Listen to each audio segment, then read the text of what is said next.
هذه إذاعة الوفاق الوطني الإريتري. مرحبا بكم مستمعينا الكرام مع إشراقة شمس كل سبت، ومن إذاعتكم صوت الوفاق الوطني الأريترية، بعد أن استمعنا للفترة الأولى من بث إذاعتنا بلغة التجرينية، نقدم لكم ما يشرح الصدور وينير العقول. إذاعة الوفاق الوطني تهني الشعب الإريتري في الداخل والخارج بحلول العام الجديد 2019. نسأل الله تعالى أن يكون عام خلاص نشاهد فيه نهاية الطغمة الحاكمة في أسمرة، وعام رخاء وسلام وأمن واستقرار وازدهار لشعبنا.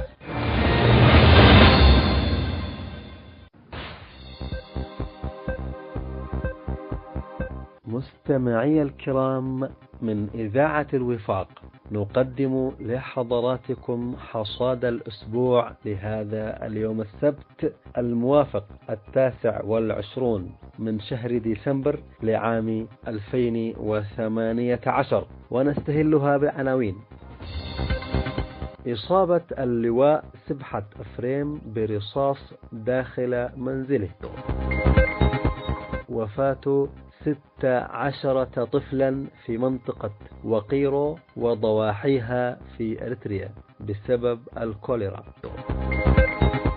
مركز الإغاثة الإنسانية للاتحاد الأوروبي يعلن عن تسجيل أكثر من 27,500 إريتري جديد دخلوا إلى مراكز اللاجئين في أثيوبيا. كانت هذه عناوين حصاد الأسبوع، وإليكم التفاصيل. أصيب اللواء سبحة أفريم وزير الدفاع السابق ووزير الطاقة والتعدين الحالي في حكومة السياسي أفورقي بطلقة نارية مساء الأربعاء 19 من ديسمبر لعام 2018 من قبل شخص كان متربصا به داخل منزل اللواء، مما دعا لنقله إلى المستشفى للعلاج، كما أوردته إذاعة صوت أمريكا ومصادر أخرى مطلعة من داخل أسمرة. إصابة اللواء سبحة كانت بالغة جدا، حيث تطلب الأمر نقله من المستشفى بأسمرة يوم الجمعة 21 من ديسمبر إلى أبو ظبي للعلاج، وذلك على متن طائرة خاصة. ولم يصدر نظام أفورقي أي إفادة أو تصريح عن هذا الخبر، وهذا يعكس طبيعة النظام في تعتيم الأخبار وتكميم الأفواه، وعدم وجود الشفافية في التعاطي مع الأحداث الجادة والحقيقية. والإفادة الوحيدة من قبل النظام المصدقة لهذه الحادثة هي تغريدة ستيفانوس سفير النظام في اليابان، عندما صرح في تغريدته قائلا أن ما وقع للجنرال سبحة أفريم جريمة منكرة، وأنه يتمنى له الشفاء العاجل.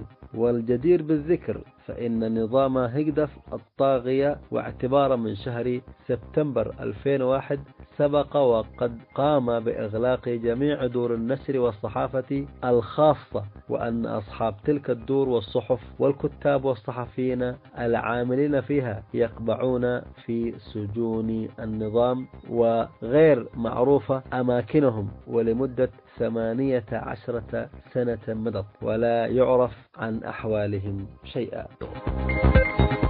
وعلى صعيد آخر، وضمن المتابعة للأوضاع الصحية في إقليم شمال البحر الأحمر، أكدت مصادر إذاعة إرنا وفاة 16 طفلا وامرأتين في قرية وقيرو وضواحيها بمرض الكوليرا. وقالت المصادر إن المرض ينتشر في أوساط الأطفال وكبار السن بشكل خاص، وأن السلطات الصحية فرضت حجرا صحيا على المنطقة ومنعت تحويل الإصابات إلى مستشفى قرار المركزي في مصوع. وضمن محاولته لمحاصرة انتشار الوباء خصص مكتب وزارة الصحة الإقليمي عدد 6 ممرضين وطبيب واحد، وقام بتوزيع محاليل التروية والمضادات الحيوية لمعالجة المرضى وتطويق انتشار الوباء. وأكدت المصادر بأن سبب المرض هو تعطل مواسير المياه منذ سنة واستخدام المواطنين مياه شرب ملوثة. وشددت السلطات على المواطنين على إطلاق اسم الإسهالات المائية على المرض بدلا من الكوليرا. وتقع منطقة وقيرو شمال مدينة مصوع على ساحل البحر الأحمر حوالي 30 كيلومتر، وتتبع إداريا محافظة شعب. والأسباب التي أدت إلى تلوث مياه الشرب غير معروفة للعامة، والأعراض هي إسهال شديد زائد استفراغ. والفئات المصابة الأكثر هم الأطفال وكبار السن، وعدد الوفيات أكثر من 10 أشخاص من كل الأعمار. وحسب مصدر مباشر قامت الحكومة بالاستنفار، حيث وصل المنطقة فريق طبي من العاصمة أسمرة ومن مدينة مصوع عاصمة إقليم شمال البحر الأحمر، وأقاموا بالمنطقة معسكر طبي كامل يتضمن العلاج والتوعية الصحية، وقاموا بتوزيع الأدوية اللازمة للحالات. وحسب المصدر الذي قمنا بالاتصال به يتم الآن معالجة المياه بوضع الأدوية على مصادر مياه الشرب، والمنطقة حاليا شبه معزولة حتى يزول الوباء.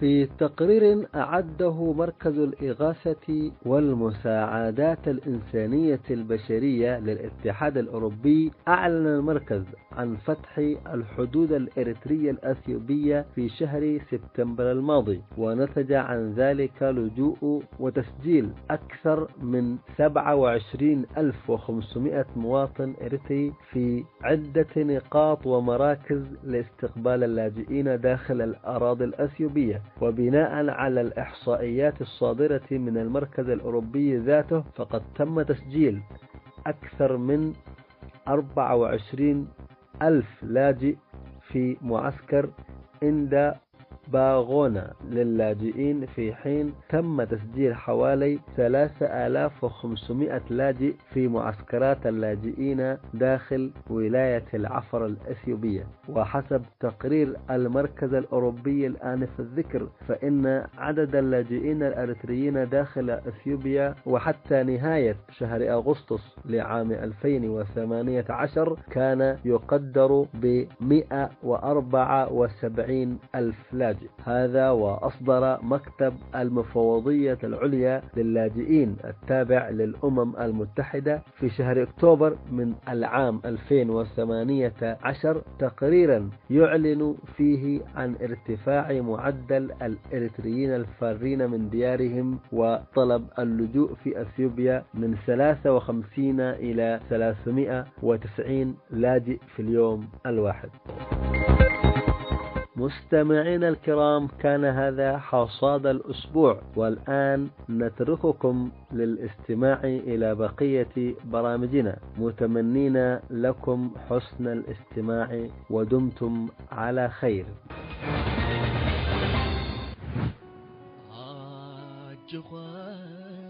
هنا إذاعة الوفاق الوطني الأريتري.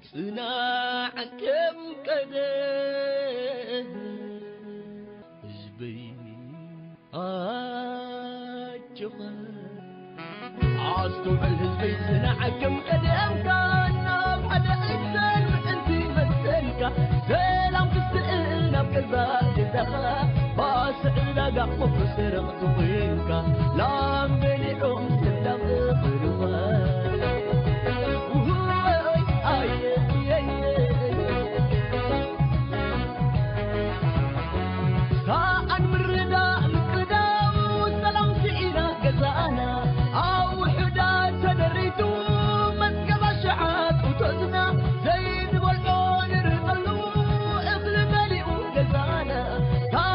في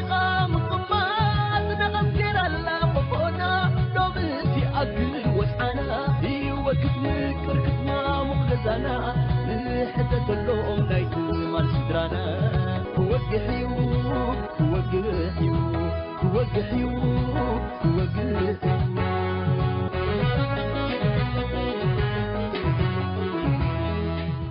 هذه إذاعة الوفاق الوطني الإريتري. استحقاقات السلام واتفاقية الجزائر. الحقيقة التي يجب التذكير بها دوما هي أن اتفاق الجزائر الذي تم توقيعه بين إريتريا وإثيوبيا في العام 2000 والابتسامات العريضة التي صاحبت ذلك الاتفاق كانت تخفي في طياتها عوامل إدامة عدم الاستقرار. إن العصابة الحاكمة في أسمرا لم تقبل بالجلوس لتوقيع اتفاقية الجزائر بقناعتها بأهمية السلام، بل لتفادي الانهيار الوشيك الذي كان يلوح في الأفق بتصدع الجبهة الداخلية إثر تصاعد الخلاف بين قيادات تاريخية للجبهة الشعبية وبين إسياس أفورقي، بعد أن عبرت تلك القيادات عن رفضها لطريقة إسياس في إدارة الحرب وتفرده المطلق بالسلطة. الاتفاق شكل فرصة ذهبية لإسياس ليقوم بتصفية كل المعارضين له بتهمة الخيانة العظمى لتخابرهم مع إثيوبيا وأمريكا، في حين أن الخيانة العظمى هو ما يقوم به إسياس اليوم من تحالف مع الأورومو والأمهرة وتحالف القوى الجنوبية الأثيوبية لضم إريتريا لإثيوبيا بحجة الفيدرالية بين دول القرن الإفريقي. إن اتفاقية الجزائر التي وضعت حدا للحرب الحدودية المدمرة قد شهدت تنازلا من كلا الطرفين في عدة نقاط جوهرية وشديدة الحساسية، وهي: أولا، إثيوبيا وافقت مرغمة على أن يكون ترسيم الحدود بين البلدين وفقا للحدود الموروثة من عهد الاستعمار، وهو في الأساس مطلب إريتريا. ثانيا، انسحاب القوات الأثيوبية إلى المواقع التي كانت تتمركز فيها قبل مايو من العام 1998. ثالثا، قبول إريتريا باقتطاع مساحة 25 كيلومتر من عمق الأراضي الإريترية لإقامة منطقة أمنية بين البلدين تتمركز فيها قوة دولية قدر عدد أفرادها ب4200 جندي. رابعا، قبول إريتريا بضرورة البحث عن أسباب النزاع والتحري في حوادث وقعت في 6 مايو من العام 1998 ويوليو وأغسطس من العام 1997.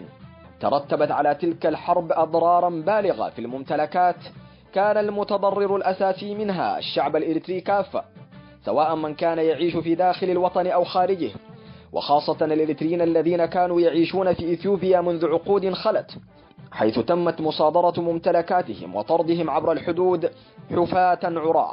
أيضا الإريتريين الذين شردوا ونزحوا من المناطق الحدودية المتاخمة لإثيوبيا وأحرقت قراهم ومزارعهم ونهبت ممتلكاتهم من قبل القوات الإثيوبية الغازية، وأيضا الذين نهبت ممتلكاتهم ومتاجرهم في كافة المدن الإريترية التي احتلتها القوات الأثيوبية خلال الجولة الثالثة من الحرب، بالإضافة إلى الآثار التي دمرت والقبور التي نبشت حقدا وكراهية.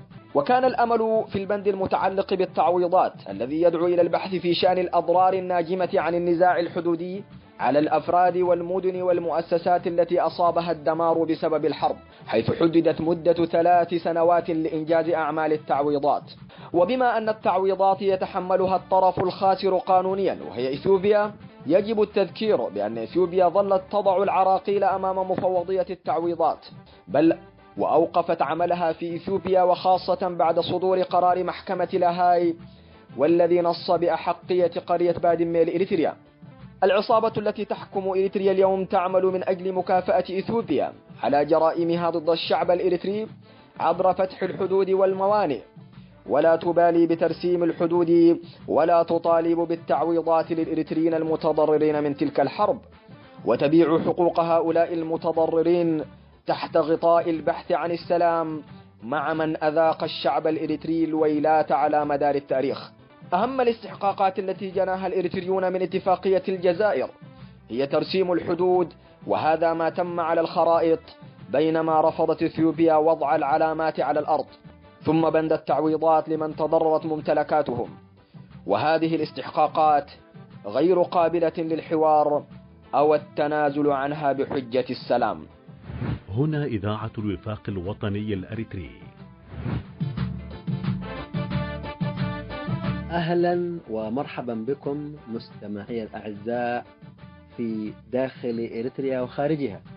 نحييكم ونرحب بحضراتكم في برنامج حوار الوفاق، والذي نلتقي فيه إلى ختام الجزء الثالث والأخير من حوارنا مع الدكتور حسن سلمان، والذي تناولنا فيه السلام الأريتري الأثيوبي. مرحب بك دكتور حسن سلمان، نحييك مرة أخرى في هذا اللقاء، ونصل إلى السؤال الذي يتحدث عن ما هي نتائج السلام إلى الآن، هذا السلام الذي بدأ الآن، ما الفوائد التي حصلت عليها إريتريا من هذا السلام، وما الفوائد التي حصل عليها السياس أفورقي، وهل هناك فوائد للدول المحيطة، دول الجوار والدول الإقليمية وغيرها، وهل أدى هذا السلام إلى استفادة إريتريا أكثر أم استفادة أثيوبيا بصورة أكثر، وهل حقق منه السياس أفورقي ما كان يصبو إليه؟ بالنسبة لنتائج السلام حتى وقتنا الحالي، ربما تحدثنا عن الأسباب الحقيقية والفعلية لعملية السلام فيما يتعلق بالعوامل الداخلية، العوامل الإقليمية، العوامل الدولية. فإذا أردنا أن نرصد الآن نتائج ما نحن فيه، نتائج السلام الذي يجري الآن، سنلاحظ بأن وفقا لدوافع كل طرف هنالك مجموعة من النتائج. على الأقل إذا نظرنا إلى ما يتعلق بالنتائج الدولية والإقليمية، هنالك على الأقل واقع سياسي بدأ يتشكل في منطقة القرن الأفريقي، وهنالك تحالفات إقليمية بدأت تتشكل بصورة واضحة، وربما هذا سيصب في مصلحة الجهة الدولية التي كان يهمها أن تتشكل هذه الحالة.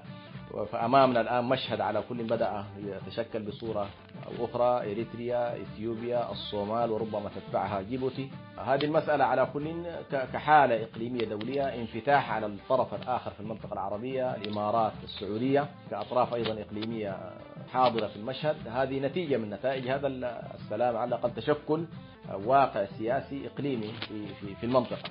بطبيعة الحال هذا الواقع السياسي تأثيراته الدولية سيكون هنالك تحجيم للدور الصيني وتمدد وزيادة نفوذ للحالة لأمريكا قوة دولية.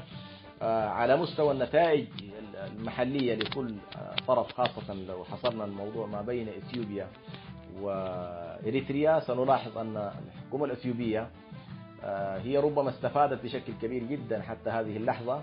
فالقوى السياسية التي صعدت على الأقل على تصدرت المشهد في إثيوبيا استطاعت على الأقل بهذا السلام أن تتجنب حالة التصعيد العسكري أو المناوشات العسكرية للقوى المعارضة التي كانت في إريتريا، وبالتالي حققت على الأقل تقدم ومكتسب كبير جدا، لأنها كانت تتوقع ربما صراع من القوى السابقة وما يمكن أن نسميه بالقوى كانت مهيمنة اللي هي مجموعة تيغراي على وجه التحديد. فبالسلام مع إريتريا على الأقل استطاعوا أن يضعوا التيغراي في منطقة حرجة، واستطاع الأورومو والأمهرة باعتبارهم الآن القوى السياسية المتصدرة أن يرتبوا أوضاعهم بشكل أهدأ مما لو كانت إريتريا خارج المشهد، أو أنها في الطرف المقابل اللي هو المناوي للسلطة الجديدة. فإثيوبيا على الأقل استطاعت أن تحقق الكثير من النتائج فيما يتعلق بعملية السلام. أيضا استطاعت أن تكسب خلال هذه الفترة، استطاعت أن تدخل موارد على الأقل نتيجة قبولها للسلام، وظهرت باعتبارها دولة إقليمية فعلا نافذة تستطيع أن ترتب، واعتقد أنها دوليا تقدمت خطوات كبيرة جدا فيما يتعلق أن تكون دولة مركزية إقليمية في شرق أفريقيا، وبمساندة أيضا دول كما ذكرت صاحبة قدرات مالية مثل السعودية والإمارات. فهذه نتائج على كل استطاعت أن تحصدها القيادة الإثيوبية خلال الفترة الماضية، ساعية كذلك في ترتيب المشهد بشكل جيد، بشكل متسارع. بدأت الآن القيادة الإثيوبية، ولعلنا لاحظنا كيف أنهم استطاعوا على الأقل حتى اجتماع الإهودقة الأخير استطاع أن يتجاوز مرحلة الخطر والتفكك، وبغض النظر إلى أي مدى يمكن أن يكون فعلا النجاح في هذا الاتجاه، وخاصة في ظل تململ التيغراي وشعورهم بأن هنالك استهداف لهم كمكون. لكن حتى هذه اللحظة على الأقل الصورة في مجملها تكاد تكون تصب، يعني استطاعت القيادة الإثيوبية أن تجني منها نتائج إيجابية. بالنسبة للنتائج على مستوى الوضع في إريتريا سنلاحظ بأن النظام أيضا استفاد سياسيا، واستفاد ماليا، واستفاد أيضا فيما يتعلق بالعلاقات الخارجية والدولية. فسياسيا طبعا نلاحظ أنه استطاع خلال عملية السلام أن يحجم دور المعارضة الإريترية التي كانت تنطلق من إثيوبيا مثلا، وهذا التحجيم على كل بشكل أو آخر سيصب في صالحه، بدل أن كانت هنالك معارضة لها اعتراف في إثيوبيا، لها تواجد، لها مقرات، لها قيادات على الأقل تنطلق من هناك، فاستطاع على الأقل أن يستفيد من الناحية السياسية في هذا الجانب، استطاع أن يحيد على الأقل أو يجنب المعارضة، يحجم دورها. كذلك مد في عمره السياسي، هذه بلا شك أنه استطاع أن يوجد الآن شرعية جديدة وهي شرعية السلام، ما يمكن أن نسميه شرعية السلام، أنه سيكتسب من خلال عملية السلام أيضا عمر جديد وزيادة في الكسب والتمدد بالنسبة له. كذلك استطاع السلام أن يوفر لإريتريا أجواء دولية، يعني سياسة أفورقي كان في الآونة الأخيرة يعاني من حصار إلى حد ما، ويعاني من عزلة دولية، ويعاني كذلك من ملاحقات حقوقية. هذه المسألة كلها من خلال عملية السلام ودور وقيام القيادة الإثيوبية الحالية بدور القائم بالعلاقات العامة وتحسين صورة إريتريا، استطاع أن يوجد في فترة وجيزة جدا تطور هائل، يعني أن تدخل إريتريا مثلا، هذا لم يكن متوقع في ظل الانتهاكات الهائلة لحقوق الإنسان، لم يكن أحد يتوقع أن تدخل مثلا إريتريا كعضو في مجلس حقوق الإنسان الأمم المتحدة، ولم يكن أحد يتصور أن تتسارع الأمور بشكل عاجل أيضا لترفع العقوبات عن إريتريا. فهذه كلها طبعا أمور حاصلة، وتم تقريبا تلميع إلى حد ما صورة إريتريا في الوضع الدولي، مما جعلها على الأقل تكون حاضرة في المشهد العالمي. هذه نتائج على كل عاجلة أو ربما سريعة حصلت. هنالك أيضا من النتائج اللي لاحظناها هي نتائج شعبية على مستوى الوضع في إريتريا. هنالك بلا شك انفراج في الوضع الاقتصادي، وانفراج كذلك في الحالة المعيشية، وهذه يمكن مشاهدة وتنقل من الداخل يعني بشكل كبير. هنالك نزول في الأسعار، هنالك وفرة في الموارد، في الاحتياجات الشعبية. لم يكن هذا الأمر متوفر في السابق مع نزول كبير في الأسعار. فالآن على الأقل البضائع الإثيوبية اجتاحت الأسواق الإريترية ودخلت، وهي لها وعليها. ربما يكون هنالك ارتياح شعبي من هذا الوضع، وربما ضيق من التجار الإريتريين، لأنهم ربما يخسرون الكثير في هذه الفترة، لأن الفرص التي أتيحت للتجار الإثيوبيين والبضائع الإثيوبية بلا شك أنها كانت على حساب التجار المحليين وبضائعهم التي ربما مشترى بأسعار في مرحلة سابقة. لكنها ما يهمنا هو أن هنالك ارتياح شعبي عموما في مسألة الحالة، إضافة إلى ذلك الارتياح الشعبي المصاحب لقضية أنه والله تتوقف الحرب. لم يكن هنالك أحد في الداخل الإريتري مثلا كان مرتاح من قضية الانسداد، إغلاق الحدود واشتعال الحروب بسبب أو بغير سبب. فعلى الأقل الآن نفس السلام سيكون مريح بالنسبة للشعب. هذه باختصار شديد يمكن أن نقول النتائج العاجلة لعملية السلام الجارية في منطقة القرن الأفريقي. إذن دكتور، لو نظرنا إلى الجانب الآخر، نعلم جميعا أن السياسة الأفريقي علاقاته بدول الجوار متقلبة، وفي حروب هنا وهناك ومناوشات هنا وهناك. هل ترى أن هذا السلام سيؤثر بصورة إيجابية على العلاقات مع دول الجوار، ما يعود بالنفع والفائدة على المواطن الإريتري؟ حدثنا عن علاقة إريتريا بدول الجوار إلى الآن، إلى ما وصلت هذه العلاقة التي كانت تمر بمشكلات مع كل دول الجوار. السياسة معلوم أنه قد أنشأ مشكلات وخلافات ونزاعات مع السودان ومع جيبوتي ومع اثيوبيا سابقا ومع الصومال وغيرها. فحدثنا عن هذه العلاقة التي كانت مضطربة، والآن ربما هذا السلام يفيد في إصلاحها. علاقة إريتريا بدول الجوار يعني طبعا بشكل عام نستطيع أن نتحدث عن أنه ليس هنالك رؤية واضحة للعلاقات الإريترية مع دول الجوار. يعني لا نستطيع أن نتحدث عن مؤسسة واضحة الأهداف، واضحة السياسات، واضحة المعالم. والغالب خلال الفترة الماضية كلها كانت عبارة عن توتر، وربما سادت فكرة أو ما يمكن أن نسميه بعملية التوترات الإقليمية، ودخول إريتريا في أكثر من مشكلة وربما حروب مع دول الجوار. كان هذا هو السائد، يعني حرب مع اثيوبيا، حرب مع اليمن، مناوشات حدودية وربما مشكلة حدودية مع جيبوتي، مشكلات طويلة مع السودان. فعموما لم تستقر الحالة الإقليمية وخاصة علاقات إريتريا مع دول الجوار لم تكن مستقرة خلال الفترة الماضية. حاليا أمامنا مشهد جديد، وهو أن علاقات إريتريا مع إثيوبيا في تحسن. هنالك مجموعة إجراءات تم اتخاذها، ولكن يمكن أيضا أن نشير حقيقة جزئية نسيتها في موضوع النتائج أو لم أذكرها في قضية النتائج.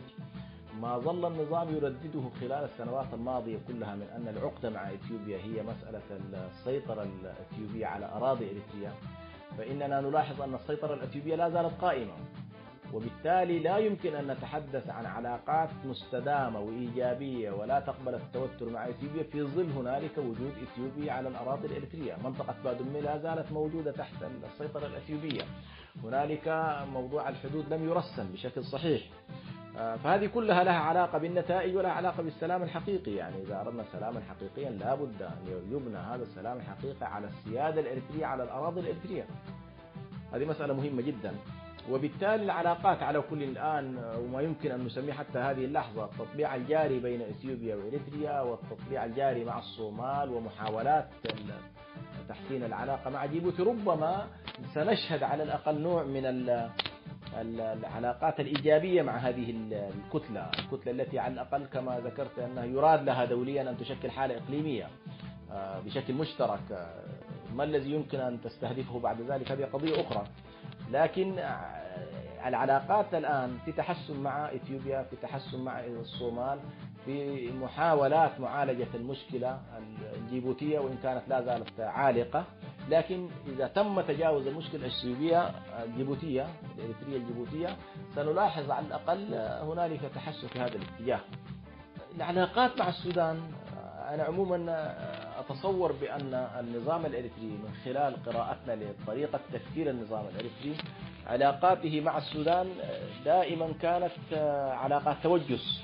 هنالك خوف عموما يعني يعتري القيادة الإريترية وهاجس، هذا الهاجس قد تكون له منطلقات عموما ثقافية دينية أيديولوجية إلى غير ذلك. فهنالك عدم ارتياح من الحالة من النظام الإريتري تجاه السودان، ولم يستطع أن يقيم علاقات إلا في حالة اضطرار. يعني العلاقات التي أقامها النظام الإريتري مع السودان في الآونة الأخيرة هي ربما كانت علاقات اضطرار بين الطرفين. كان السودان بحاجة إلى سلام في شرق السودان مع إريتريا، وإريتريا كانت أيضا بحاجة إلى سلام مع السودان لتفتح على الأقل نوافذ التجارة ونوافذ البضائع السودانية نتيجة الانسداد الحاصل عليها من إثيوبيا وجيبوتي.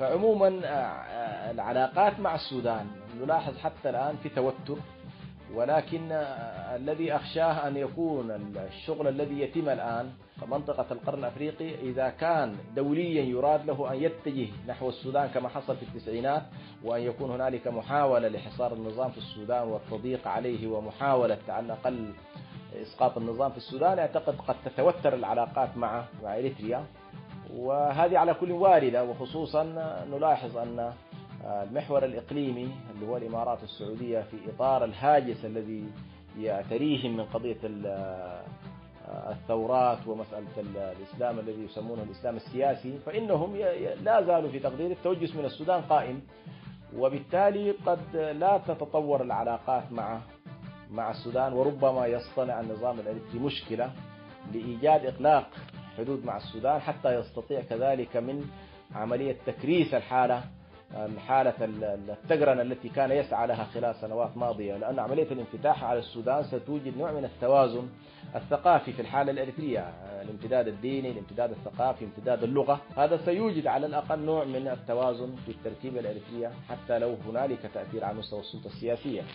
أعتقد العلاقات إلى الآن مع السودان في مد وجزر لم تستقر على قطيعة كاملة أو سلام تام. يعني المسألة على كل في هذا العلاقات الإريترية مع دول الجوار تقف عند هذا الحد. إلى هنا مستمعي الأعزاء أكون قد وصلت إياكم إلى ختام الجزء الثالث من حوارنا مع الدكتور حسن سلمان عن السلام الإريتري الأثيوبي، والتي نأمل أن تنال رضاكم وإعجابكم، على أمل أن نلقاكم في حوارات أخرى مع ملفات أخرى. فحتى ذلك الحين كونوا في حفظ الله ورعايته، والسلام عليكم ورحمة الله وبركاته. هنا إذاعة صوت الوفاق الوطني الإريتري. مستمعين الأفاضل، إلى هنا وتنتهي بث برامج إذاعة الوفاق المعدة والمقدمة لهذا اليوم. باسمي ونيابة عن أسرة المحطة أشكر حسن متابعتكم، على أمل اللقاء بكم يوم السبت القادم إن شاء الله تعالى، ودمتم في رعاية الله وحفظه.